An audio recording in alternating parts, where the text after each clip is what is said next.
Welcome to the Manifestation Babe podcast. My name is Kathrin Zenkina, and I'm a manifestation expert, master mindset coach, and multiple seven-figure entrepreneur. I'm obsessed with helping you achieve everything that you once thought was impossible. If you're looking to massively up-level your life, your finances, your relationships, your productivity and success, then you have come to the right place. My goal in this podcast is to help you see the infinite potential within yourself to be, do, and have anything that your heart desires. Think of this podcast as your weekly dose of mindset development to help you maximize who you are and where you're going. Leave it to me to provide you with the tools, the resources, the strategies, and teachings that you need to manifest a reality wilder than your wildest dreams. I know we're about to have so much fun together, so thank you so much for pushing play today. And now let's begin. Okay, 87 years later, we're finally sitting down for part 2. I didn't think it would ever take us 3 days to finally record a podcast, but here we are. Let's get into it. So, babe, where do we leave off? We left off at when we're going to the hospital, right? Frantically driving over. No, we haven't even gotten to the driving part, okay? That's when baby woke up. I remember, here, let me just go off of where I last remember. If you're tuning in right now and you're like, why are they just jumping right in? It's because we have a whole part 1 that you have missed. So make sure you go back one episode, listen to part 1, because there's a whole hour of the home birth part or the home birth attempt. And now we are heading to Cedars-Sinai Hospital to go see Dr. Paul Crane. And there's a reason that Netflix and HBO always have a little 30-second intro that you skip. It's so if you forgot, you get caught up. And here's your catch-up. Well, it's not a catch-up, babe, because I'm just going to dive right into part 2. So let me see where we left off. Okay, so I remember being in the shower, making our decision. And then here's the thing. My midwife, Abby, I asked her 2 weeks prior. I said, hey, I have 0 plans of going to the hospital. Yes, I have a backup OBGYN who they recommended to be Dr. Paul Crane, who's freaking amazing. And hopefully he never retires. So everyone who wants to do a hospital birth or has to do a hospital birth can experience Dr. Paul Crane. I asked her, like, hey, I know I have a backup. I have no plans whatsoever of using him. Should I still pack a hospital bag just in case, something happens? We have to go to the hospital. And that way Brennan is not frantically trying to pack and blah, blah, blah.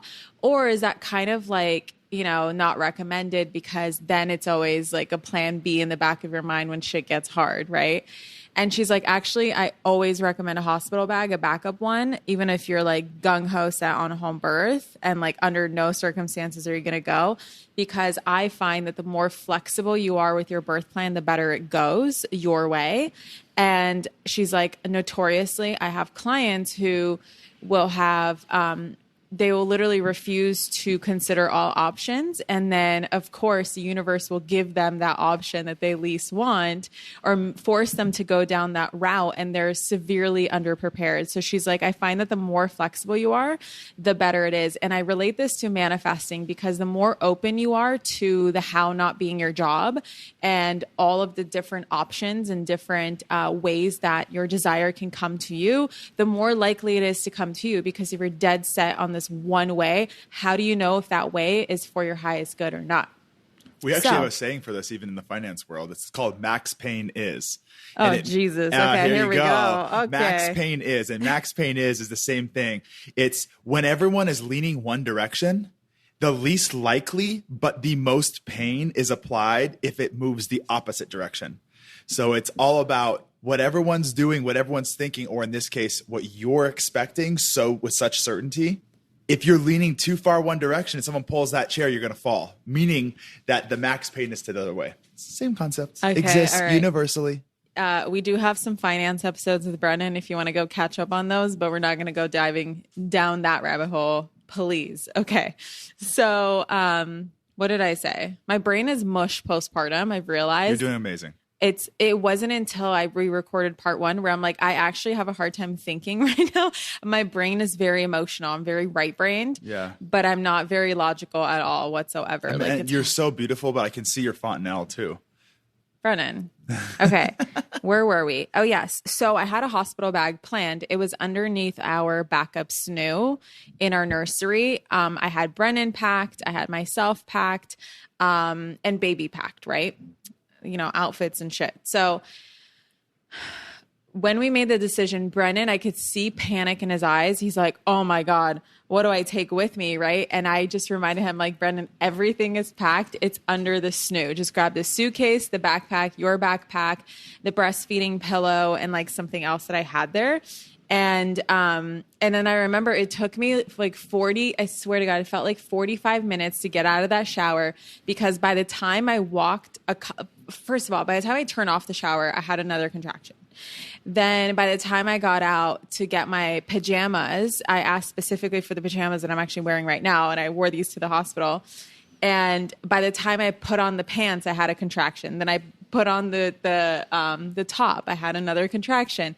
And this is when back labor started. And the only person who was relieving my back labor at that moment was my mom.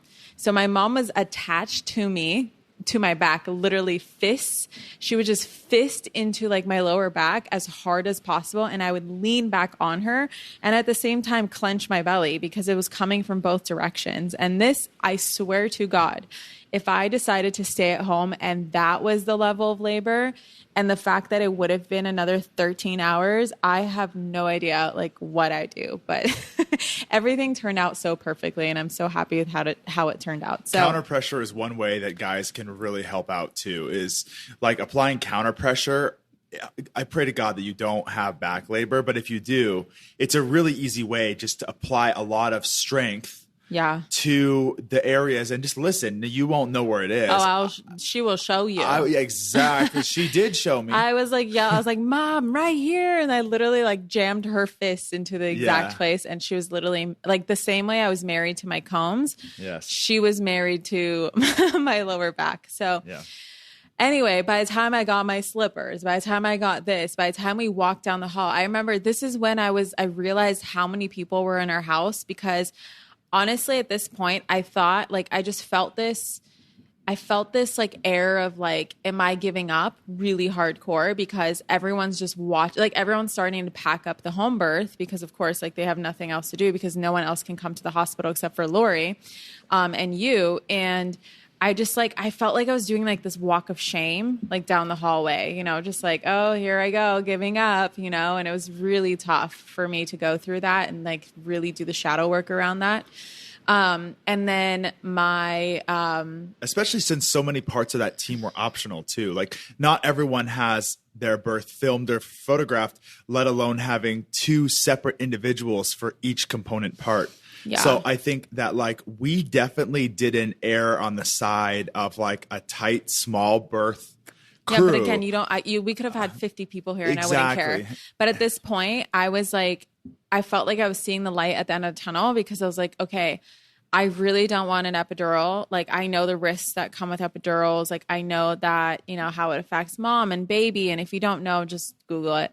And I really don't want antibiotics because I don't want to fuck up my gut that I have in perfect condition because I get it tested all the time through lovely poop tests.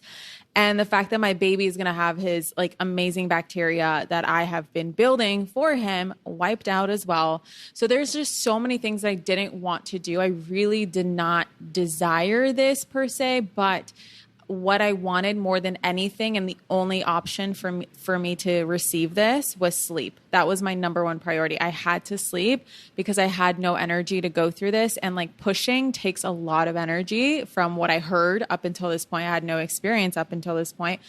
And so I just wasn't eating. I was nauseous. I was exhausted, etc. I remember going down the hallway and realizing, Jesus, there's a lot of people in here. And all of a sudden I see our assistant, Amelia, who spends every single day at her house, like 6 days a week, but she leaves around like 3 p.m. And we have the late afternoons and evenings to ourselves normally. And I know it's late at night because I see out the window and I know it's been dark for a while. And by the time I get to the hospital, it was like 2 a.m. or 1:30, 2 a.m. So I know that this is like 1 a.m. because we live 10 minutes away from the hospital. And I just remember being like, what the fuck is Amelia doing here? And thank God she was there because she packed the car for us. So we called the G-Wagon. Amelia packed the car for us, thank God, with the things that I had packed. We set up the, what do you call it? The car seat a week prior. It took Brennan ages to finally do it. No, that's another whole story. Thank you very much. I could have easily done it in 10 minutes, but Kathrin demanded that I take it to... No. No. You demanded. You wanted to buy sandwiches for all the firemen. No, that was your idea. Wanted me to install it correctly with some assistance, and I said I could do it myself. That is such a lie. Like, I remember that part at least, Brennan. No. Okay. All right. See, I told you we banter all the time. Anyway, so, okay, we get downstairs. Oh, yeah. No. This is a whole adventure. Getting down my hallway, 2 contractions. In the elevator, 2 contractions. I'm telling you, they're coming every 30 seconds. I was losing my mind because I couldn't get very far between them. You know, usually you have like 1 minute, 2 minutes. Some women, they're even in transition with 3 minutes apart, which is amazing. So you have this long break. I'm sure in 3 minutes, I could have made it down the hall, down the elevator, through the lobby and into the car. But I had to go through like 5 or 6 contractions during this point. And I just remember it's like 1 a.m. and there's no cars outside really, except for Lori's car and our car. And I think maybe one other car. The valets are all, you know, not preoccupied at all. So they're just watching. They're really like, you know, opening doors for us and all this stuff. And because usually we have like one person helping us, but now we have like 3 people or 4 people surrounding us. And they're like, is she okay? What's wrong? And Lori's just like, she's in labor. She's about to push out a baby. Going to the hospital. And they're like, oh, okay, be careful. And then I remember this valet guy like telling Brennan randomly to make sure that I had my seatbelt on. Like, make sure she has her seatbelt on. And I'm like, what? Like, that is I mean, obviously it's a concern of mine, but least concern of mine right now. Like, I am trying to figure out how I'm going to get through this back labor now in the car without my mom, because my mom walked me down to the car with her fists attached to my lower back. And I remember taking the breastfeeding pillow. I got in the back seat. Why did I get in the back seat? I don't know. But I got in the back seat because that was the best option for me for some reason. I took the breastfeeding pillow, which is like kind of like a thicker foam pillow. And every time I get a contraction, I would ram my back into this pillow and just hold on to Brennan in front, like his seat in front of me, and just like squeeze it as hard as possible with my combs, guys. The combs went to the hospital too. I still have my combs on me. Those combs are memorialized forever. Like I found them the other day. We need to put them like on a trophy plaque in our house eventually. No, like we should get the little box with his birth certificate with like, just like make a little memento box. Yeah. Anyway, so we're driving and Lori's in front of us. We're following her. She's in her car when we're in our car. And I would say 10 minutes, like, you know, there's no traffic, obviously. We get to Cedar-Sinai. Are you going to miss that whole part? What whole part? The whole part where I recorded a video on my phone because Lori's mobbing tail. Kathrin's miserable in the back seat. So I drive fast, guys. Like, I'm not even going to lie. Like, I drive pretty quick. Not with Orion, not with Kathrin, but like when by myself, like I love to drive. It's a need for speed. It's fun. It's great. It's safe, but I like to drive. So driving is very, very, very calming and nurturing for me. It's where I sit with my thoughts and stuff. So anyway, I'm used to driving pretty quickly. Lori clearly lives in Malibu or Topanga because she just books it. She's like, boom, let's go. We're getting to Cedars. This is my city. I'm the mayor. Let's get there. And if you know where we live, well, none of you guys know where we live, but we live on the outskirts of Beverly Hills. So we're effectively not Beverly Hills, but effectively we are essentially Beverly Hills. So we literally just drive straight down Lower Santa Monica, okay? And at 2 a.m, there's no cars, but there are stoplights. And the stoplights in Beverly Hills are really dumb. Sorry, Beverly Hills. They're really stupid. And so one of them changed, and Lori just took off. And I was going to stop, and then I was just like, I'm not stopping with Kathrin in the back. I don't even know if she's wearing a seatbelt. Like, she's miserable. I definitely was. I just drove through the red light. And Beverly Hills is notorious. They have the worst meter maids in the world and a ton of red light cameras.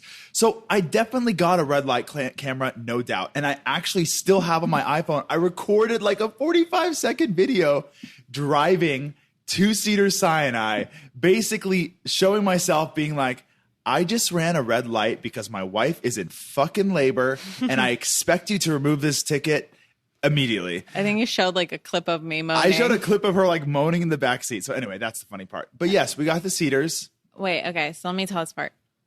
So Lori pulls up into the parking garage of the wing, the labor and delivery wing. And all of a sudden Brennan's like, oh no. Well, that was important because why?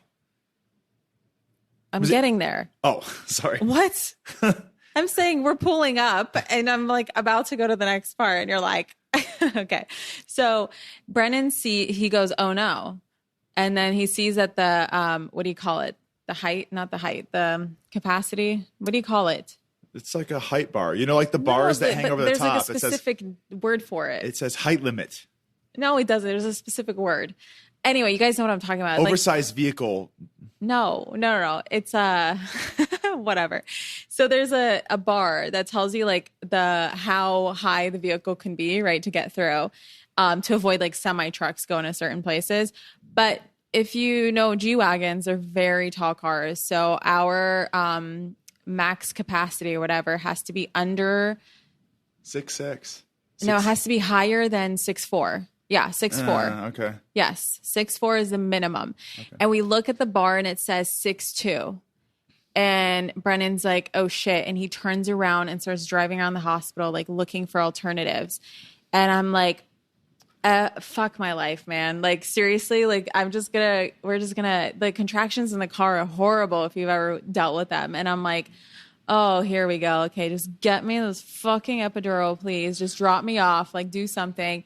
But at the same time, I'm like, okay, but I want Brennan to come in with me. So, okay, patience, Kathrin, let's find some parking. We drive around. There's like nothing going on. He calls Lori and Lori's like, oh no, but wait guys, there's a G-Wagon in here. No. She said, no. She said, just I'll meet you there. Bring Kathrin to that to the parking garage entrance and just have her walk up to me, and then you can worry about parking yourself. Right. Because she needs to go in. Right. And I'm like, great plan, because I don't give a fuck about anything. I just need to get in there and get that goddamn epidural. So I'm walking up this hill because it's like a hill entrance. And Lori meets me. And of course, I get contractions again. And I'm like walking through. I'm trying to get into this hospital so fast that I'm just pushing myself through, walking through them, like, and doing my own counter pressure at this point. I think at one point I gave up and Lori had to chime in and do the counter pressure. And then we get to the security and the security is not letting Lori in. And oh no, at this point, Lori goes, wait, there's a G-Wagon parked in here. Why can't he come in? And we call Brennan. We're like, Brennan, there's a G-Wagon in here. Just drive up. Like, obviously they fit, which they didn't because Brennan apparently hit something. But that's beside the point. No, that is the point. The point is that those height limit bars are always actually lower than the height limit. And that's intentional. Yeah. So I didn't hit anything in the garage, but I had to reach out above the car and lift the little height bar thing. And as I drove past it, yes, it hit the roof of the car. That's what I was trying to tell both of you, but you were too in the labor to give two shits about it. Yeah, we don't care about the bar in labor. Sorry. Also, another important point was we did not want to go to the emergency room entrance for a very specific reason. We went through the actual, like, the labor and delivery parking garage where, like, you schedule a labor and delivery appointment. Yeah, and that's because emergency. Well, it was because Kathrin was GBS positive and because she had already been in labor for so long that being GBS positive and being in labor for that long basically would have started a process where a lot of our rights that led to C-section. A lot of our rights and a lot of our decisions would have essentially been taken away because they're like, oh my God, you've been in labor so long. We got to get the baby out. This is an emergency. And we didn't want that because we knew with our backup, Dr. Crane, that everything was fine. It was an optional transfer. It was not the end of the world. The baby was fine. Yeah, the labor was fine. Kathrin was struggling. And that's why we were there, not because there was an actual emergency that required us to go in. Yeah. And Abby said, I am very confident. Like, 100% that your water did not break because there just hasn't been a single leak. Like with the contractions, there was no other gush of liquid that I ever experienced through labor. And that just wouldn't be the case if there's an actual leak. So she's like, I really don't think that your water's broken. So just tell them that your water hasn't broken and they can break your water for you.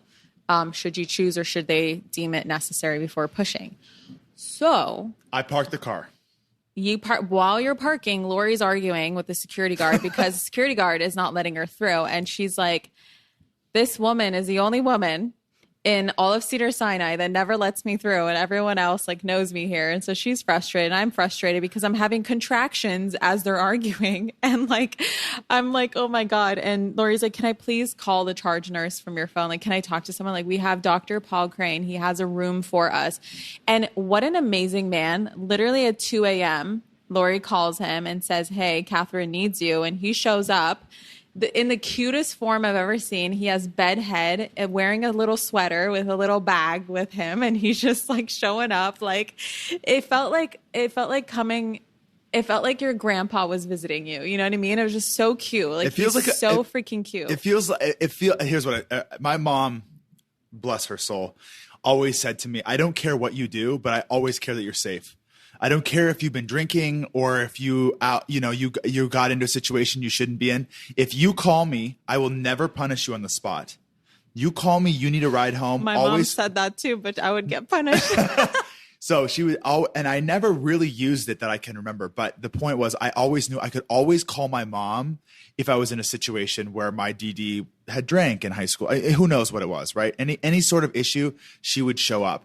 And that was kind of what it felt like. It felt like you're like calling the parent in like the situation you don't want to call the parent. You really don't want to call them or be there, but you need them and they show up and he just brought this gentle, calm, certain energy into that room. There's just so much before he showed up that I just remembered. Like there's so much before he showed up, but like the point was that she called him and he was on his way. Yes. And he already had a room for us. Yes. So I felt very VIP. I'm telling you, if you're in Los Angeles and you need a doula who will have your back at Cedars-Sinai, very specifically, I think she has way more connections there than other hospitals. Or you're doing a home birth, like hire Lori Bregman. I'm telling you, she is on fire, freaking amazing. VIP experience everywhere you go. Any connection that you need, it's always a VIP experience. So she's like, we have a room, right? So they're like going back and forth. And I think she was like, no, only 2 of you can go. And so I'm like, Lori, I need you because I need you to like literally like, you know, my birth preferences and you know what they could or might impose on us and how to shut it down or how to ask for what we need and all these things.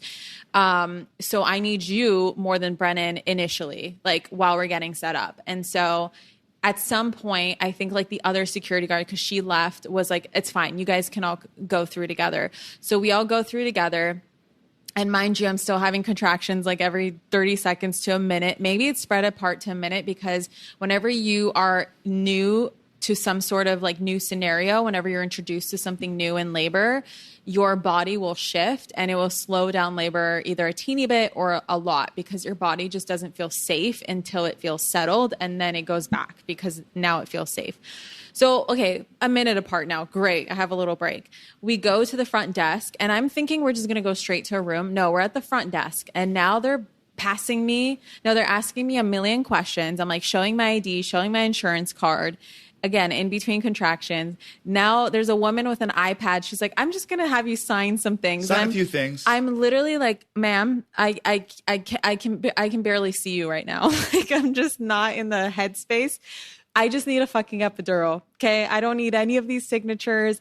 I don't need any talks. I don't need to talk to any of you. Just take me to a room, insert that needle. Let me fucking sleep, please.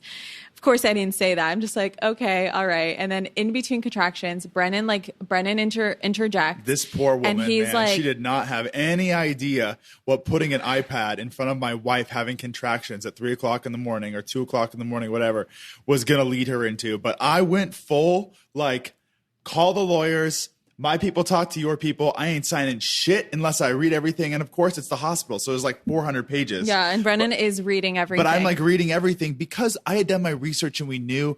And what I didn't realize actually, maybe I hope this helps anyone who's doing a hospital birth. You will sign away a lot of your rights. I'm just going to say this. This is just the truth. You're going to sign away a lot of your rights on paper when you check in. That's just the truth. But that does not change the fact that you have a right to be informed and to make decisions throughout the hospital process.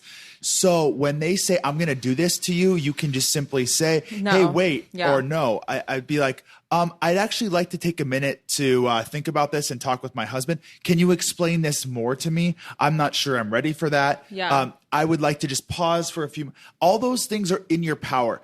Now, you technically waive your technical power in terms of like a legal contract sense, because you are signing stuff that is basically allowing the hospital the ability to, in essence, save your life if something were to go seriously wrong. And I'm down for saving lives. Of course, exactly, 100%. This isn't about like getting in the way of things. Kathrin and I are just big proponents. My preferences are more so like no this, no like have skin to skin right away, like delayed cord clamping. But also collect the blood. And that was all communicated really well with our team, with Paul, with Dr. Crane. He knew that going in, what the vibe was. Okay, we haven't even gotten to Paul Crane. Let's stay on track. Okay, we're at the front desk signing an iPad. And we keep fucking up because what a stupid system. It's like the same, you know, like when a paper asks for your initials versus signature, it's like the initials box is tiny. So it's like very obvious. This is not my whole signature. It's my initials. And the signature box is huge. So you're like, yeah, I'm going to put my signature here. No, here we have everything the same box. And it just says in tiny writing, like initial here and signature here. So the amount of times we had to delete my signature and put my initials, or delete my initials and put my signature in between contractions. They're asking me questions. They're asking me to email my insurance card. I'm like about to lose my mind. This is like a 15-minute process. Then we get to the room. Thank God. We just walk to the room. There's no triage. There's none of that. It's just like straight to the room. I see the bed and I'm like, oh my God, I see the light at the end of the tunnel. No. First of all, the nurse is like saying something. She's like talking.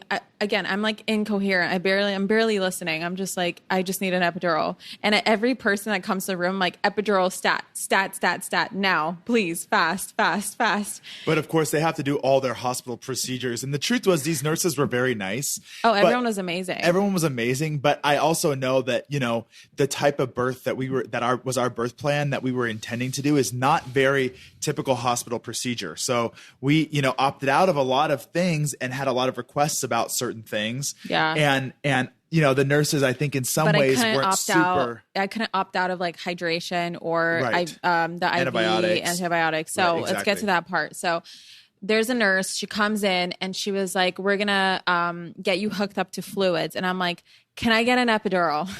And she's like, first you need to get fluids for 15 minutes. And I'm like, motherfucker, I have 15 contractions until the epidural. So they start, and thank God for these combs, because the combs, you guys, they may have barely worked for transitional kind of feeling labor. Like, yeah, they help, but at some point it's just so intense. Very, very good for early to early active labor. Phenomenal. I still was married to my combs because I was still like, I probably almost punctured my hands at some point. But when they stick needles in you, oh my God, you don't even feel it with the combs. So use the combs for anything. Like, just fun fact in life, if you have to go get an IV or a shot or something, just bring your combs with you. So they go into my left hand and they just start digging, man. They start digging. I think they like blow up 3 blood vessels, and I'm so dehydrated, and I understand why, because especially I know I get so many IVs. And there's only like 2 veins that are awesome for IVs, and the rest just honestly. No, they're fine. Hold on, I'm going to say this right now. They're small. They're fine, but they're small. A lot of people call Kathrin a hard stick, and if you're in the medical community, you know what that means. It just means she's a hard person to get in a line, in a needle in a line for blood draw, for IVs, etc. However, someone can always do it, and what I've learned over time is that everyone who calls her a hard stick is the least qualified person to do it. And they always go find some nurse or some doctor who has more certainty, more confidence, and more experience. Yeah. And they always get it. And so the lesson is like, really, Kathrin gets hurt a lot because people don't feel confident and then they miss your veins. Yeah. But long story she missed short, 3 or 4 veins. That's for sure. she was very sweet, but she missed 3 or 4 veins, Yeah. and your hand hurt for days afterwards. No, it was the other one that hurt, but this one was so bruised. It turned like purple for a week. Okay.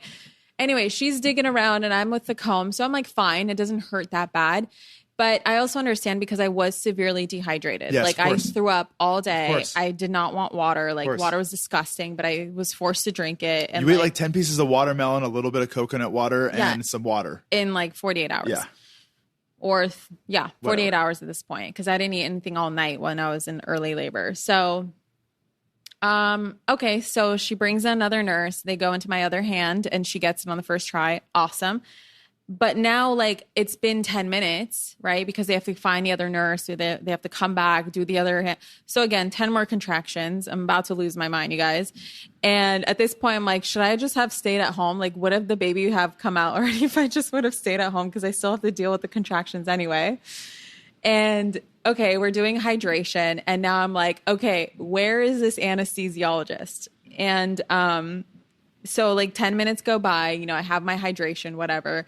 And an anesthesiologist walks in and she is like a resident student, you know, resident student anesthesiologist. And Lori goes, we don't do that here. Like we want the attending anesthesiologist. And of course she's like, okay. She's not very happy about that. She's not very happy about that. Understandably so. And Yeah. we talked about this a lot. Like, again, this isn't like listen, this is how you get doctors. You know, you need to have teaching hospitals. You need to have students. These are obviously at Cedars-Sinai in Los Angeles, probably some of the best residents you can possibly imagine on the planet. But again, it's just you're paying for the hospital bill. You want the person who has the most experience putting something in your back and your spine. Yeah. And, you know, I think doctors are incredible. I'm so grateful that there's so many students who become excellent doctors. And it was just a personal preference. But it was funny how Lori so quickly just said, no, we don't do residents. We'll have the attending. And that pissed this woman off. Lori can definitely trigger people, but trust me. But she has in that state of mind, you want Lori. She has your back in a way that you cannot fathom. And whether you hire her, we are in no way affiliated with Lori Bregman outside of just an outstanding friendship and massive appreciation. But whether you hire her or any other excellent doula, this is like my number one advice to men, especially if you're a guy who's taken the backseat on the pregnancy or maybe mostly just allowed your wife or your partner, your baby mama to take the lead on this. Definitely be involved with the doula. Definitely have an opinion. If you can charge it through insurance, I would definitely ask those questions because Lori was an advocate that I couldn't have imagined, not only at home, but also at the hospital. And she ended up being with us for almost 40 hours. 50 hours. Okay. So, all right, let's rewind. So, okay, so she's preparing my back. And this is when I start praying. Like, I just remember being like, God, angels, universe, energies of the highest good, all the beings of light, Don Javier, let's add you in here too. Like, everybody who in the spirit world, it guides me, protects me, like, please protect my fucking spine right now because I am terrified of epidurals. Again, under no circumstances did I want one. Even while sitting there, like even when I had one, I still didn't want it, but I was so desperate for sleep. I was so grateful for it in the end because it allowed me to get the rest I needed. So she's preparing my back and I'm getting contractions and it's horrible because I'm sitting there still. The anesthesiologist walks in and she's like, all right, you're going to feel a little numbness right now. This is the numbing stuff. And, you know, felt some stuff going. It was weird. It felt like my spine was drinking water. Like I could feel liquid pouring down my spine. It's very weird feeling. And I'm like, okay. And then she puts in another needle. I don't even remember. I think it was like a series. It's like a series of 3 steps. She puts in another needle and then she puts the catheter in. I think it's, those 3 steps. And again, I feel more liquid pouring, but it's like a warm liquid now. And then she's like, okay, now it's going to hit you in like 10 to 15 minutes. Of course, again, I'm like, great, 10 to 15 more contractions. Thankfully, it hit me in like 2 minutes. Honestly, I felt tingles. I already felt the alleviation. Fantastic. All of a sudden I can't feel my legs. What I'll tell you guys, if you're considering an epidural or just have had one, you'll probably remember this, or just something I didn't know. I know that you go numb. I know that you're numbed from your waist down. That is very obvious. That's how it works. I know you can't feel your legs. What I didn't realize was that your brain literally disconnects from your legs to the point where you forget that you have legs. I'm not even joking. Because when the nurse finally, she put me on my side so I can sleep, and they put me in a position where the baby would never go sunny side up. Because if you're on your back for too long, the baby can flip. And especially since he was just swimming around in there, he could flip. And then that's a position where he's more likely to get stuck. Like, it's more painful. It's harder to push, like all those things. They put me on my side, my left side, and had me on a peanut ball. So that baby was always in prime position. But in order to do that, they had to like flip me over, right? Well, at this point, I'm like seeing my legs. And the first time I saw my legs when they were doing this, like 15 minutes after I got the epidural and I was numb, I was like, what? I don't have legs. Why do, like, whose legs are these? I swear to God. I'm like, whose legs are these? I'm like, I don't have legs. And I'm like, wait, what the fuck? I do have legs. I have an epidural, but what? This is so weird. And then touching my legs. Oh my God, especially when pushing and grabbing my own legs. It's like, you feel like you're grabbing a dead body's legs, but they're warm, obviously, because you're alive. But it feels like you're holding a dead body. It's so bizarre. So anyway, Dr. Paul Crane walks in when I have my epidural. My epidural hits me. Now he walks in. He's like, hey guys, you know, just like very chill, like very calm. The lights are dim. Like, Lori puts candles all around. It's just chill now because I'm finally relaxed. I'm not feeling contractions. He comes in and he's like, all right, like, how about we check you? And so, like, let's just see where we're at. And he kind of gets a lowdown again from Lori of what's happened so far. And he checks me, and I was literally like 6 centimeters, I think, 5 or 6. I barely progressed from the time we left our house. And I was like, well, thank God I'm relaxed now, so I'll progress a lot faster. And he's like, yeah, just get your sleep. I'll see you in about 2 or 3 hours, and I'll just check you again. And I'm going to go take a nap. And I'm like, perfect. You sleep, I sleep, see you later. I just kept like praying that everyone would just keep leaving the room so I can keep sleeping. I was like, I'm not pushing this baby out for a while. Like, everyone leave me alone. I'll see you tomorrow.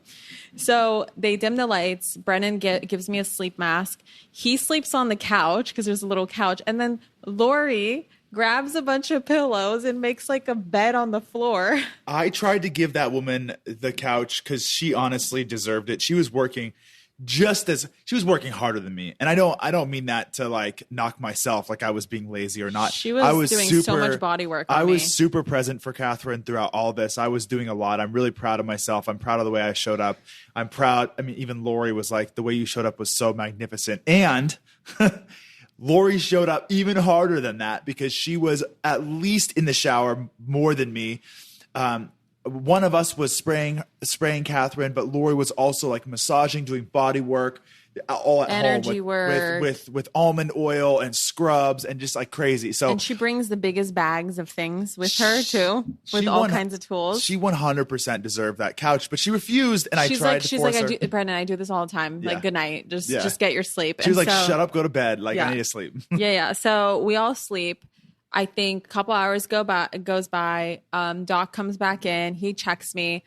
I'm like an extra centimeter dilated. Great. We're at a 7. Awesome. I think we went from 5 to 6, honestly, but it doesn't matter. Yeah, like minimal. And I'm like, God damn, like I slept. I had an epidural and I'm still barely dilating. But one thing that's important to mention, and like you'll hear a lot about like fetal heart rate monitoring, like what's it called? Continuous monitoring. Yeah. You'll hear a lot about that in the home birth space, whether that's something that you need to do. Intermittent monitoring versus continuous. You'll hear a lot about that in like the conscious birth space.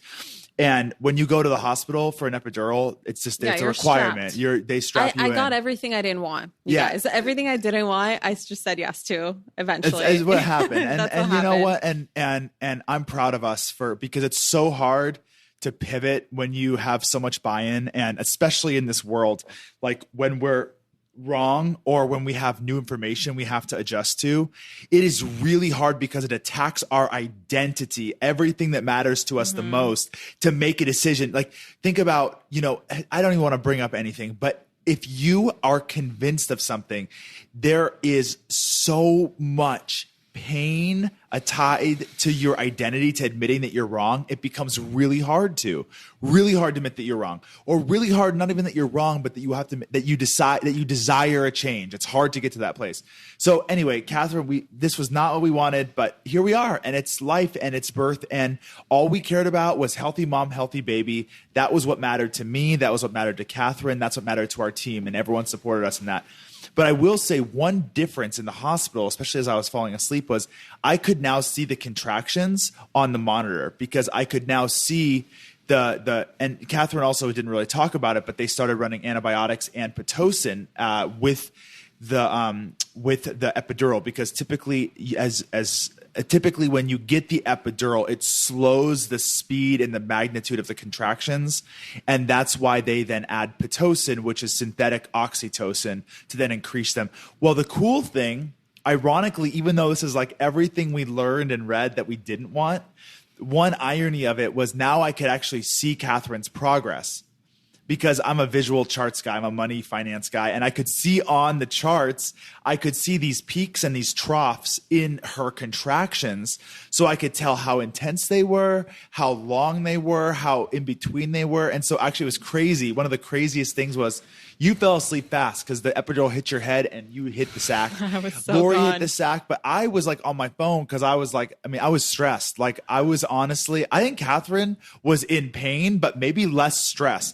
My ass was stressed. I was like tweaking a little bit because I was like trying to defend your choices, the way you wanted this to go, all that, right? So anyway, I say that because I was watching this screen, and the craziest thing is when she had got there and first gotten the continuous monitoring, her contractions were like, I thought they were big, but they were like actually pretty small. And they were causing her so much pain. Which is so weird. But then when she was sleeping, I think it's because they got really strong after they broke the water, though. It's because the water is preventing my uterus from contracting as hard as it could. Exactly. Even though I feel it intensely. Right. But even overnight, because didn't he break it in the morning? I think he broke it in the morning. No, he hasn't broken it yet. I'm already on Pitocin and epidural. But I got you. So, but what yet. I'm saying is that night when you were sleeping, I could see on the screen you went from, let's just say, a 3 to a 5, 6. Okay. On the scale, because I could see these mountains meaning up the mountain is the size of the contraction, and down the mountain is when it would wean off. And so I could see that, and that was just an interesting thing. It's just funny because Kathrin's strongest contraction she had the whole night was when in the middle of the night when she was dead asleep on an epidural, sleeping, and she slept a lot over the next 12 hours. Well, they kept waking me up every 30 minutes to switch positions, which is fine. I barely remember that because I just fall back asleep. That was annoying. He came back 5 a.m. and he was like, okay, let's break your water and see if it'll dilate you a little faster. Cause he's like, all right, we're not getting anywhere. It's already, we're already in hour 35 or 36 or whatever. So let's break your water. And again, we're at the hospital now, so I had no fears of breaking my water, because if I had cord prolapse, like they just roll me to the C-section immediately, and I'd be totally okay with that because I know the dangers of cord prolapse. So, but also at the same time, I'm telling Dr. Crane, like, can you just make sure the cord is not going to come out first? And he's like, of course. So, like, of course, duh. Like that's what they do, right? That's what they make sure of. But I'm like so concerned that I literally am like telling him, like, please make sure that the head comes down first before the cord. And also he checked on the ultrasound to make sure like baby's in the right position and all those things, so he can get a view of it himself. And there is no cord under the head anyway, so it's perfect. They break the water, and I feel like a gush of liquid. I actually feel that, which is very weird because I don't feel anything else, but I felt the gush of liquid. And then I go back to bed, and Dr. Crane's like, all right, time for another nap. I'll see you in a couple hours. I'm going to go sleep too. And I don't know where he's sleeping, but apparently there's like a nap lounge or something in the hospital for doctors. And so I'm like, all right, great. Good night. Like, see you tomorrow or see you in a few hours. And every time he'd say, I'm going to go back or I'm going to go somewhere and I'll come back later. I'm like, yes, please keep leaving. Not because I don't love him, but because I just wanted to keep sleeping. So he leaves. I go back to bed. He comes back in a couple hours. He checks me again, maybe another centimeter. And he's like, all right, I have a woman who's like experiencing some bleeding. I'm going to go to the office. I'm going to go check her. And, he has his other patients during the day and he's with me all night. And he goes to his patients, comes back in a couple hours, and I'm like at an 8 or 9. And he is like, it's very interesting because same as what Abby said, I'm very like, I have a very thin cervix at this point. So it's very like pliable and openable. And he was like, even at a 9 centimeters, you could probably push this baby out. Like, we don't have to wait to 10 centimeters. Let's just see how you do with pushing. And Lori goes, no, let's go get coffee first. And so Lori gets coffee with Dr. Crane. Lori also gets coffee with Brennan at some point. I think those are 2 different visits, right? They are 2 different visits. And actually, this was the moment, I'm going to be honest, Kathrin had no idea. She had no concept of this at all.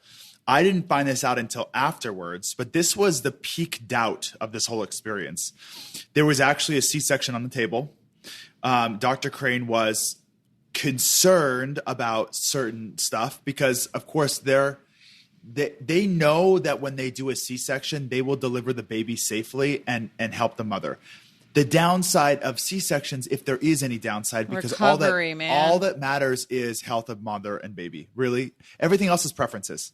Like, I don't care how convicted you are that it's home birth, that it's cesarean, that it's I will scheduled. argue though something, because a lot of people say healthy mom and healthy baby in the birth space, and it's actually very undermining of the mom, because mental health also matters, emotional health also matters. So it's not just healthy mom, healthy baby, because a lot of women do get abused in the birth space. And at the end, they just say, well, at least you're healthy and the baby's healthy. Oh, okay. But the mom is severely traumatized, and so is the baby.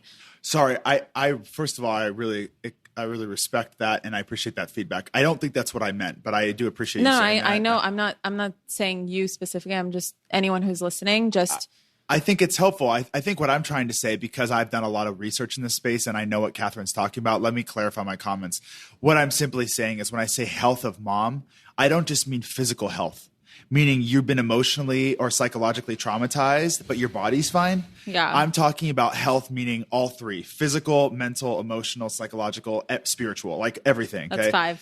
5, whatever. So that's what I mean when I say healthy mom. I mean healthy on all of those columns. Yep. Okay. But this was with the peak moment of doubt. And you can have a conscious C-section. Of course you can. And Dr. Paul Crane does deliver those. Absolutely. Sure. And I think, I'd like to, this is not my podcast. This is Kathrin's podcast. But, with your permission, Kathrin, I'd love to probably tag in the show notes where people can find our birth team. Because you better hire them. We are not affiliated in any way. There's no benefit to us. We just feel like the LA community has such an incredible, special, conscious birth community. And, there's so many people that you don't really know what you're looking for until you find resources, until you listen to courses or podcasts or whatever. And I would like just to offer the opportunity to connect with our team, even if you're not hiring them because you live somewhere else, but just to learn from that is really important to me. But so we'll tag all those people in the show notes that are there. I think for me, what I'm trying to say about all of this was I had to accept that probably the thing we wanted the least as a preference was a C-section. As a preference was a C-section. And in these moments where Lori went and talked to Dr. Crane and then talked to me, was the peak moment where I realized we were in a situation where we were going to do everything we could to give you the maximum amount of your birth plan preferences as possible. But at the end of the day, we just had to deal with what we had to deal with. Well, it's interesting. What's really cool, just a side comment, that because I always heard in like hospitals, like, baby's heart rate is dropping. Baby's heart rate is dropping. And that's normal when you have contractions and things like that. But this little guy had the most consistent heart rate of any like birth that I've ever watched or heard about. His heart rate never dropped once. It was just the most consistent. So when you say like a C-section is on the table, I was like, how, when, why? Like nothing was happening. Like everything was fine. Right, but I think that's where there was a gradient of information flow between you and between, like, there was certainly information being passed from Crane to Lori, and then not all of that information was being passed from Lori to me, and then even less was being passed to you. Abby was on the phone. Abby was on Dr. the phone Crane too. So anyway, the whole point. And what's so cool is my midwife was involved. Obviously, like first she slept, I'm sure, but when the morning came and all these discussions happened, and also when I ended up pushing, she was on freaking FaceTime, like in the room with us via FaceTime. She never left my side. So it felt like I had Abby, you know, very much part of the birth regardless. So when Lori went and talked to Dr. Crane with Abby, our midwife, you know, I don't want to say too much or too little, but I would just say that it was really kind of like, you know, a temperature check. They wanted to see where everyone was. You know, the doctor's job, it's his ass on the line at the hospital to make sure everything goes okay. And I think Lori and Abby were simply just reassuring him that things looked good and that you were capable, and just kind of extending the window. Like, we've got time. She's doing well. Let's just give it a little bit longer. Let's nurture that. They were advocates for Kathrin and for me, even behind closed doors in ways that I couldn't see, which is why I'm such a huge advocate of having those people part of your team. But then when Lori also took me aside and we had coffee, I did not really want coffee, but I was exhausted, but I was also like not exhausted. But Lori sat down with me and she, you know, was pretty clear with me that, you know, there was a chance and that, you know, we were going to just do the best that we can and that you were going to be taken care of. And I think because of the relationship I had with her, because I made those appointments with her, because I watched the course with her, because I had invested the time as the partner, as the birth partner, to be connected with her, I felt like she understood me, and we were in this, we had this rapport where I knew she was going to take care of us, not according to what she thought, but according to what she knew of us. And so when we came back, it was basically like when Lori and I came back, it was like we knew in the next 4 hours we were going to have our best shot. Next 3 or 4 hours was going to be our best shot, and that we were probably going to have a baby in the early afternoon was the timeline. And every time you guys would leave the room, I'm like, yes, please leave. So there came a time when they were very much in action mode and I couldn't go back to bed, and I was fine with it because I think I got like a total of 7 hours of sleep at this point, which sounds great, but you know, over 3 nights, not very much. I was still exhausted, but I felt so much better. And I remember asking for apple juice because you guys were like, oh, this is okay. So at this point, Dr. Crane's like, okay, now I'm going to be right back and we're going to start pushing in like the next hour. And so Lori is like, all right, Kathrin, it's game time. And she starts giving me a whole course, like literally getting on the floor. She got on the floor and she got in position and showed me exactly what was going to happen, exactly what I would feel, what to listen for, exactly how to breathe. I had like this entire PhD in pushing. And she was like, all right, Kathrin, it's going to take a lot of energy. You have to go hard. Go as hard as you can. Give it all you got. Like, can I give you any like energy, you know, juice? Can I give you this? Can I give you Jello? Can I give you that? Whatever they had at the hospital. And I was like, give me apple juice. And so Brennan just started making me chug, he didn't make me chug. He brought the biggest cup of apple juice I've ever seen. And it was like a tub. It was like a trough. It was like a trough with ice in it. It was huge. So I started chugging this apple juice. This apple juice is giving me life. It's like sugar, so delicious, so cold. It's like my only calories I've had in the last 30 hours. It's amazing. So I'm drinking. And Dr. Crane comes back and he's like, okay, we're at like a 9.5, but let's do some practice pushes. Let's just see what your push will do to your cervix, what it'll do to your baby, what it's going to do to your vagina. Like, let's just see what's going to happen. And at this moment, our main nurse, Judy, she like had to take a mandatory lunch break. And so she just like disappears from the room for like half an hour. Right. And you know, everyone's cool with it because they're like, Kathrin's gonna be pushing for at least like 4 to 5 hours for sure. Because how this labor is going so far, like this pushing, we're going to be here until the evening. And so with Lori's coaching, I'm like, fuck yeah. And mind you, at this point, now that I'm rested, now that I don't feel as much pain, which I forgot this detail. The epidural started to wear off in the middle of the night, and I started to feel my contractions again, and I begged them to numb me again. And Dr. Crane's like, no, don't numb her too much because then she can't push. And I remember being like, I will give you the best goddamn push in the world. Please numb me again. And so they brought back the anesthesiologist, and he numbed me again. And so that was great. And then he was like, are you still numb? And I'm like, yes. And he's like, man, we have to take the numbness down because I want you to feel your pushing. And I'm like, I will push. Like just give me. And Lori's like, just see how she's going to push the way she is right now. Because we don't want her to be too uncomfortable. And the reason why I was feeling pain at this point was because of baby boy's butt being in my ribs. He's been in my ribs for half the pregnancy, like very early on, because this little guy came out 9 pounds, 1 ounce, almost 23 inches long. And he got a caboose like daddy too. He's so long. Oh my God. And so he was, and I have a short torso. So he was just in my ribs constantly. And every time I'd have a Braxton Hicks or a normal contraction, like I would feel it felt like my uterus was going to snap my ribs at any point. It was so uncomfortable. So I wanted to get rid of that feeling because I'm like, this is for sure going to distract me from pushing. So he's like, okay, let's do a practice push. He, gets in front of my vagina to look, right? And then Lori and Brennan and Judy, the nurse, are all like kind of, or no, she's not there yet. There's another nurse. There's someone else in the room. And they're all like, you guys are helping me with my legs because I literally cannot pick them up. They're like dead weight and I don't feel them, but I also have to hold them myself too behind my knees. And I remember my IV in my right hand kept jamming against my legs and it hurt so bad, but I just would ignore that pain because that pain was like nothing compared to what I was feeling before.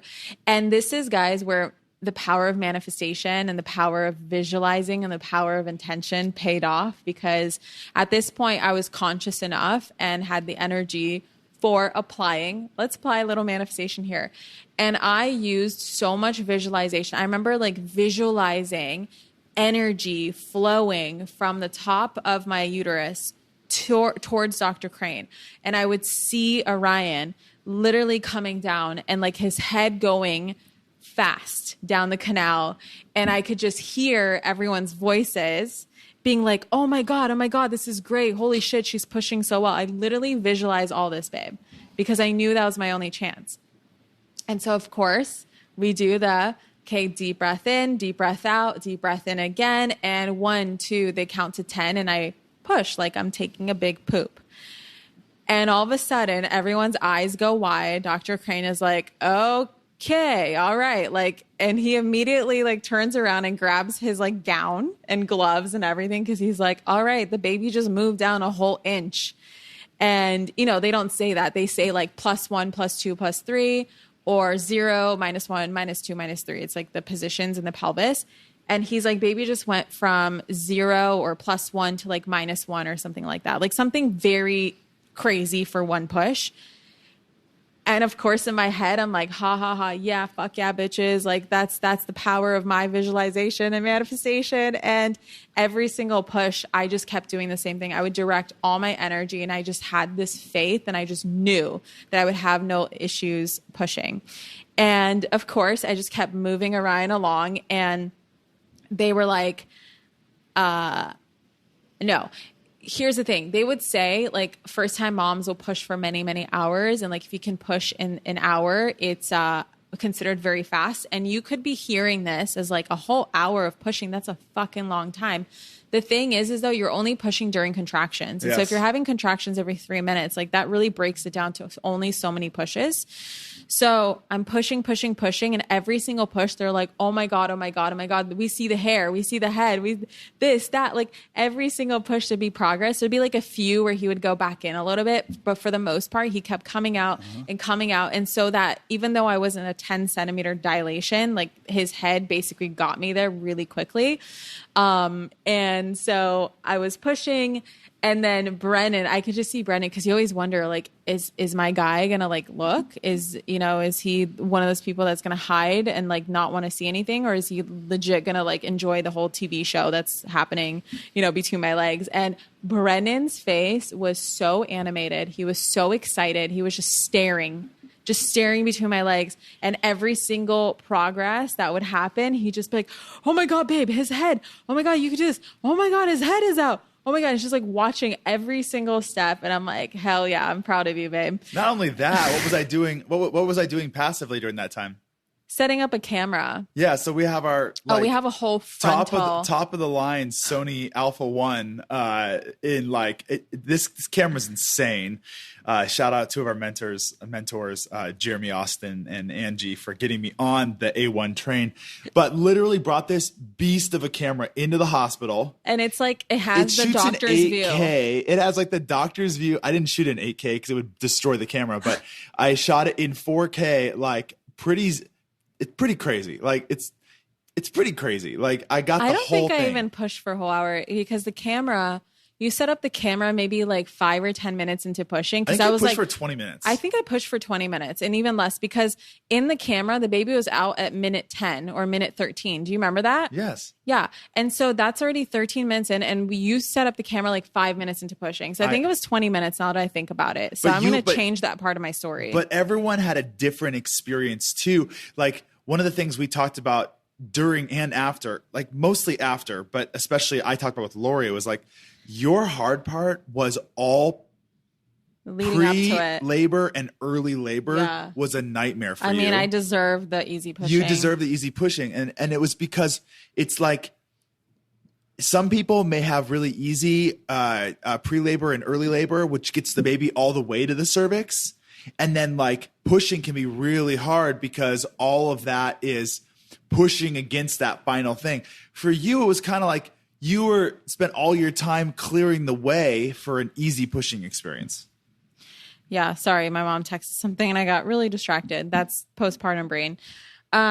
So all of a sudden, baby's head comes out. And then, and they set up a mirror so I could see this. So I'm watching this too because I'm very interested. And I'm not like, I'm telling you, the amount of other people's vaginas that I have seen with heads coming out of them is insane. Like I'm very desensitized. I don't see it as anything traumatic. I don't see it as anything gross. It's a complete normal thing to come across my Instagram. It's like, coming across a selfie, just a vagina and a head coming out because I follow so many birth accounts. And I'm watching myself and I see the head and I see all this hair and I'm like, there's the heartburn. Yeah, there's the heartburn. That was so validating for you. There's all that heartburn. And they were like, feel the head. And like, it's like so squishy. And I'm like, oh my God, this is so weird. I remember like poking it like in the camera is the same thing. I like used 2 fingers to like kind of poke at it. I was just like, okay, that's kind of weird. And hi, bunny, go back to sleep. It's okay. We're almost done. He's right next to us on a baby Bjorn bouncer. So, where was I? You almost pushed the baby out. They were like, Kathrin, grab him. And I was like, I literally grabbed, underneath his armpits and pulled him out and like pulled him out of my vagina and put him on me. And I will tell you that initial moment when you finally see the face, like you see what they look like after them being in your womb for 10 months and having no awareness whatsoever or any idea of who they might look like, what they look like. Are they cute? Are they not cute? Are they going to be a cone head? Are they going to be super swollen and ugly and this and that, like whatever.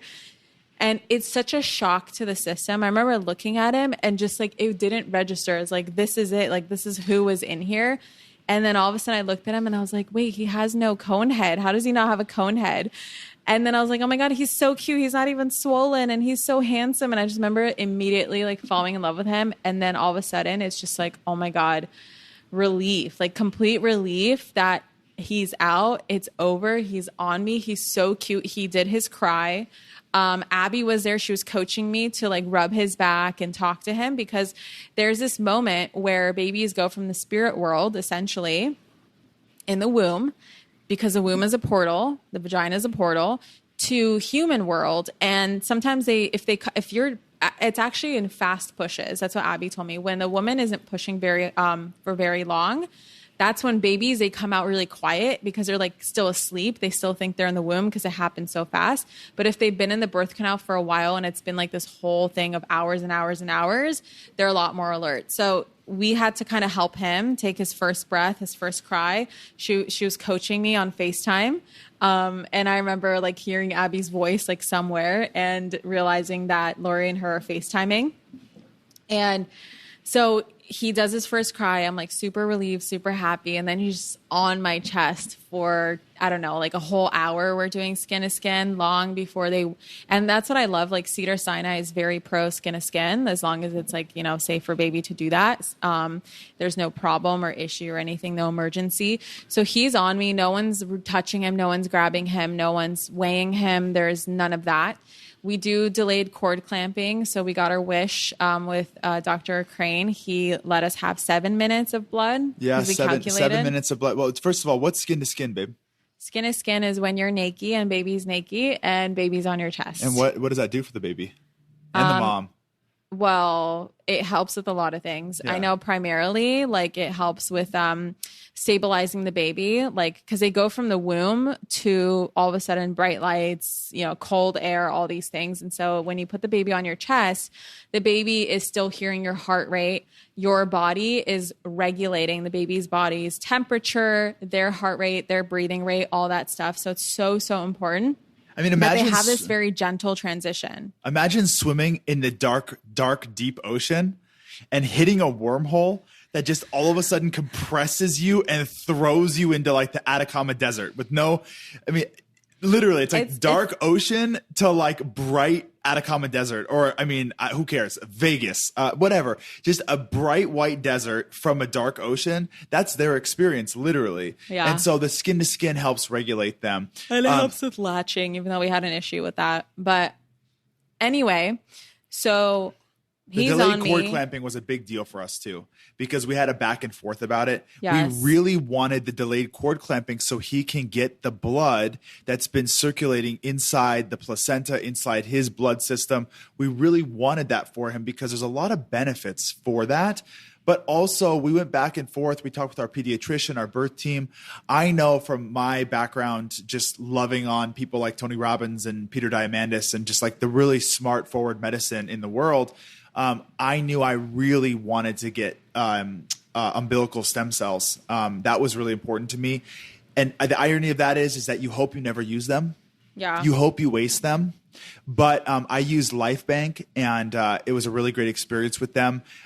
It's not super cheap, but it's not a lot. So it's like, I just figure if he has a rare condition at some point or needs something, or he tears his ACL or he hurts his back, we have insurance. God forbid, but we have an insurance policy for him forever, in that his placental stem cells will be banked for an eternity. So we got the best of both worlds, because normally delayed cord clamping. Yeah, 7 minutes is a good time. It's normally delayed cord clamping. They are nervous because they want to give that blood to the baby. But if you ask for the placental stem cell blood, umbilical stem cell blood, the cord blood, they need to get enough. Otherwise, if they don't get enough, then they can't actually harvest those stem cells, and it's a waste. Mm-hmm. So there's this balance between them. We weren't actually sure if we could get both. Well, in the home birth, it was very challenging because I would have to get out of the tub very fast, use gravity to get. It would have been a whole thing that was stressing me out for weeks and weeks and weeks.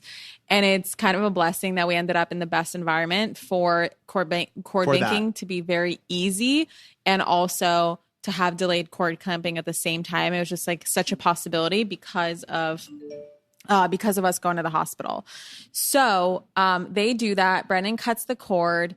And then it's time, the baby spent a while with me. And then finally the big question comes up of like, how much did this baby weigh? Because my bump was freaking huge, ginormous. And Dr. Rad, who from part 1, you remember we had an ultrasound right as I was going into labor.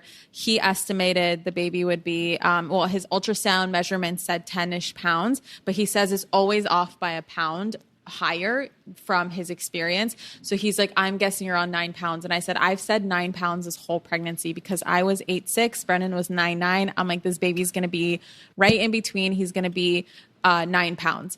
And so, I thought he'd be bigger, to be honest. Yeah, they weigh him and he was 9 pounds, 1 ounce. And he was the freaking cutest thing in the world. Our life changed. My placenta came out. You saw it.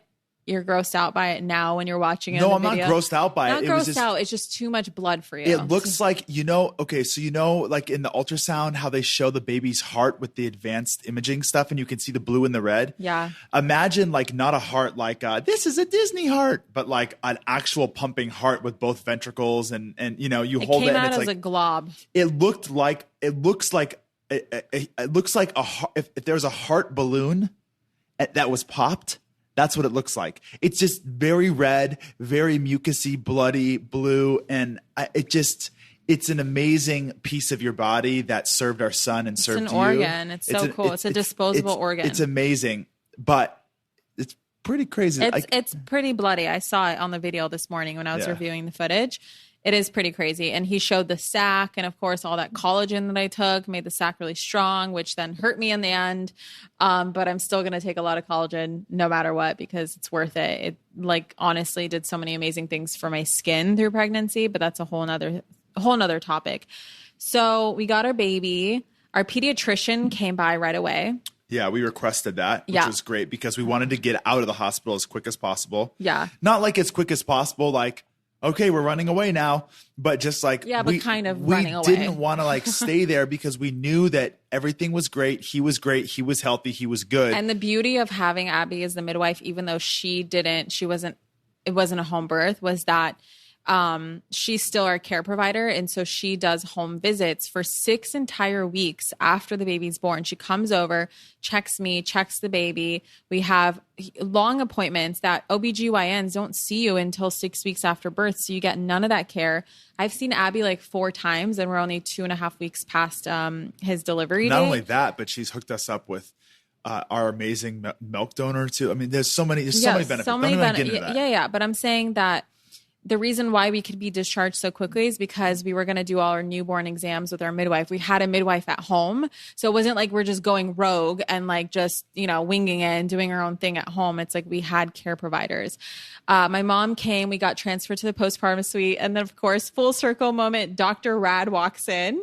And it was hysterical because I remember Brennan asking me in the middle of my labor, hey, Dr. Rad asked Abby if he could attend his first home birth to observe and just see what Abby does because he loves, he really advocates for Abby and Abby advocates for him. They have a great relationship. This is a big deal for him. I feel I'm going to go on the record here and just say Dr. Rad is probably the person that I would recommend given what I know now. He is the high risk factor.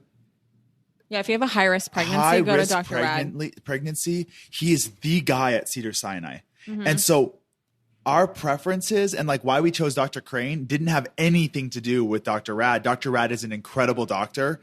We just knew that we wanted to go in a certain direction. But if my wife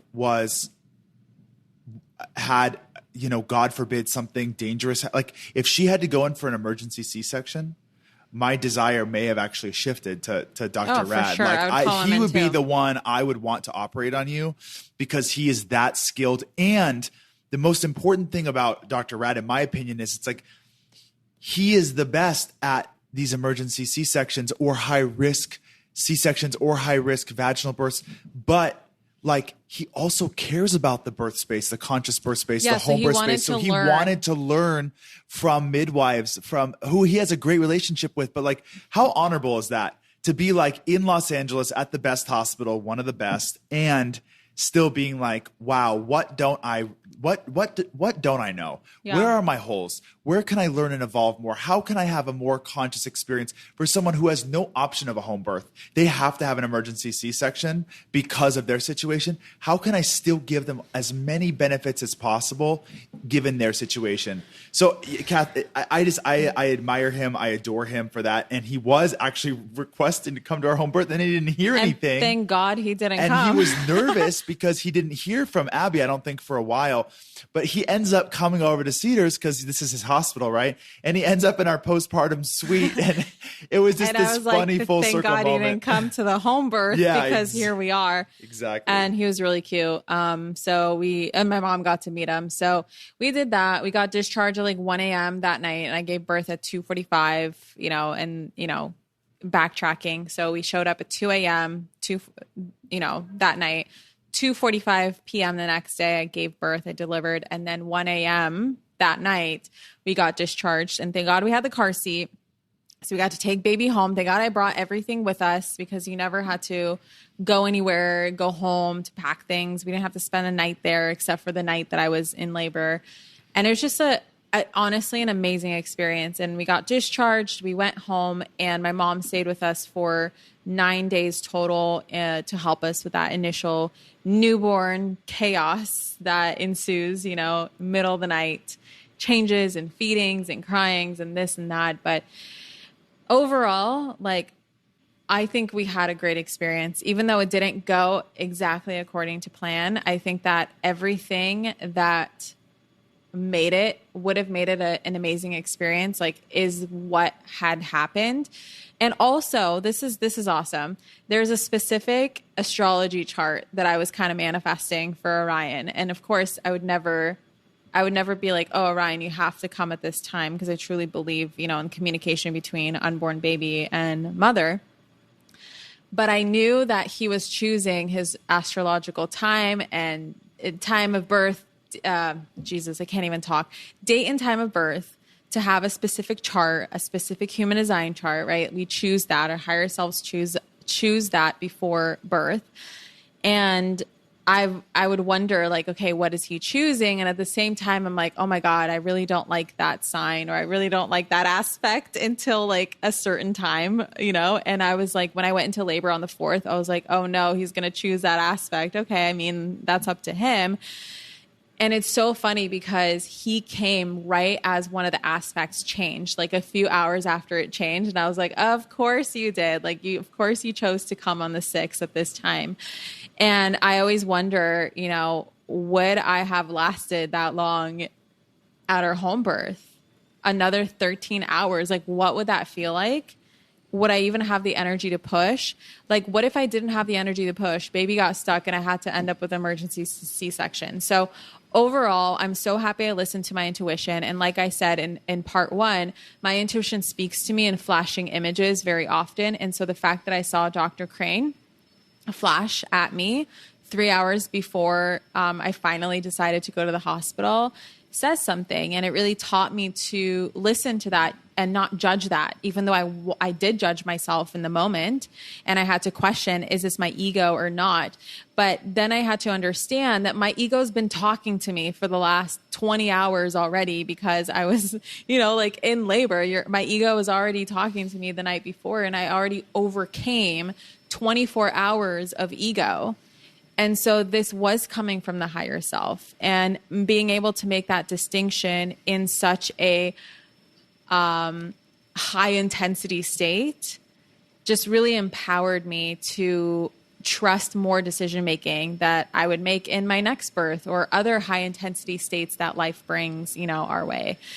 And also just I think to understand too that what preferences are not life or death. Preferences are preferences. Kathrin and I have a very holistic view of life and health and vitality and medicine. We spend a lot of money on providers that are helping us be healthy now, not waiting for something to go wrong. And I think both of us, if I'm being honest and vulnerable here, have held a little bit of a bias towards Western healthcare in some ways. Not, hugely we're going to get shot with a gun and then, go sage it out, or use some Reiki to pull the bullet to the universe or something. But typically Western medicine is last resort for me. And yeah, exactly. And I think, we had done a lot of the conscious birth space is really focused on where Western medicine gets it wrong and all the things bad about it. And I think I'm going to kind of shift and pivot and just kind of refute some of that and be all these tools exist, just like Kathrin teaches in Manifestation Babe Academy. All these tools exist for us to use. Mm-hmm. Some of them may work better than others. Some may resonate with you more. You may not love meditation, but you may love tapping. You may not love tapping, but you may love breath work. You have to choose the tools that are available for you to help you where you're at that juncture. And those tools may change. But having an open mind, especially in this closed-minded world, is so important. And I think for me, the irony was we had this beautiful, beautiful birth, all things considered, inside the Western medical system after kind of doing a more Eastern style approach from the get-go. And, yes, Leia, it's okay. There is good energy in the building. You can let it just pass through. That's our French bulldog, Leia, for those who know. I was laughing because in the postpartum suite, we expected to be discharged pretty quickly. We were not.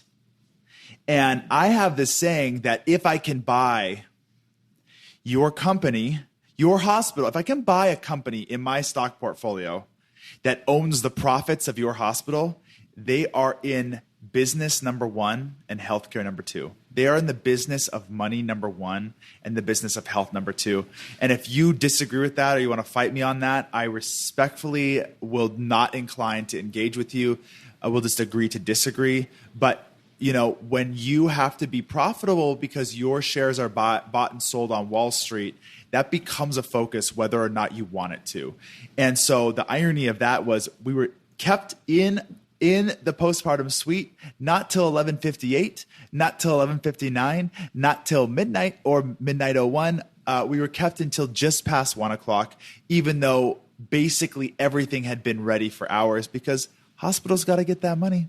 They got to charge you for one more day at the hospital. I had no idea they'll charge us for another night. We had no idea that they were going to charge us. Hour. They just waited, hospital procedure, waited to discharge us an extra hour just so that they could bill us for that whole day and night extra. And, that's typically the way I look at healthcare. And I think after this birth, I was so appreciative to see the best and most beautiful elements of Western medicine come together, support us, support our vision, support our plan, support what we wanted. And I think I walk away feeling like, well, it didn't go exactly how we wanted it, but we weren't given what we wanted. We were given what we needed, maybe to restore some of that faith in that system back to us. And that is the birth of Orion King O'Keefe. We're going to leave it here because this has been already a 2-part episode. I don't know how long we've been talking now, but we are so grateful. We're now 18 days postpartum. Our little angel is freaking perfect. If you haven't caught up on all my posts and stories up until this point, there should be a little highlight called Orion King O'Keefe or Orion King. And there's a couple posts where you can see some cute baby pictures. And of course, a lot of people ask because, everyone knew I was having a home birth, but the picture I shared of Orion was with wearing a hospital gown on a hospital bed with a hospital blanket. And so had to answer that question in a 2-parter episode of what exactly happened and why did we end up delivering at the hospital. I hope you guys enjoy this episode. Thank you so much for listening. Did you want to say something, babe? Yeah, I just want to quickly say that this was such a blessing to record. This boy is such a blessing in our life. And I'm going to make sure that our team includes in the show notes all of the information about the providers that we used. And if you're interested in finding out about what this whole experience was actually like, your girl, Kathrin Zenkina, has got a YouTube channel. She's going to post a video. It's probably going to be more than you want to see. It may not be. No, it's going to be blurred out, Brennan. We're not going to do a whole frontal on YouTube, but you'll see both sides of the home birth as well as the hospital birth. Everything that we talked about, you'll see in visual form, but I don't want to sit in front. I don't want to do a whole dissertation with, pictures and videos. So it's going to be 2 separate things. So that will be coming soon. I'll definitely announce that video when it's ready. Thank you guys so much for listening. Go ahead and tag me if you share this episode in your stories or posts or anything like that. I so appreciate your feedback. As always, I love, love, love getting tagged and hearing your excitement about the new episodes. And also, when you leave a review, that really helps this podcast grow. So thank you so much for doing that as well. Love you so much. And I will see you in the next episode. Mwah. Bye. Thank you so much for tuning into today's episode.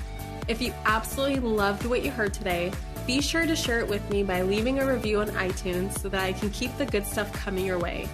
If you aren't already following me on social media, come soak up the extra inspiration on Instagram by following @ManifestationBabe or visiting my website at manifestationbabe.com.